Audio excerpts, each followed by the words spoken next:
Doa akhir tahun dan juga awal tahun ada tak saya masukkan juga dalam sud perisai keselamatan Muslim e-book saya ini yang saya katakan lebih 100 panduan keselamatan yang telah saya masukkan. Jawapannya tak ada, tapi itu adalah doa, boleh saja kita baca.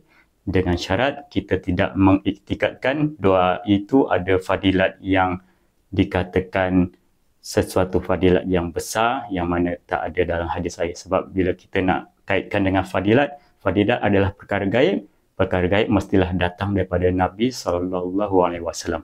Dan juga saya nak katakan utamakanlah perkara yang utama, jangan kita tinggalkan, iaitu zikir pagi dan petang ataupun doa yang kita patut baca waktu pagi dan juga petang, di mana doa akhir tahun dan juga awal tahun dibaca adalah pada lewat petang dan juga selepas masuk waktu maghrib, itu masih dalam waktu petang. Jadi jangan tinggalkan, amalkan zikir dan juga doa-doa waktu pagi dan petang. Ada saya muatkan dalam e-book saya ini yang telah saya kumpulkan.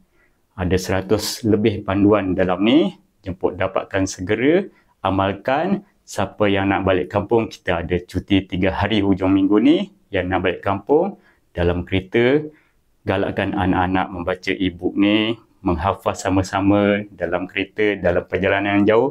Kita amalkan bacaan-bacaan yang baik macam ni. Kita hafaz sama-sama. Banyak amalan-amalan yang kita boleh amalkan. Zikir-zikir yang baik yang untuk kita amalkan. Jangan kita tinggalkan. Dapatkan segera link di bio.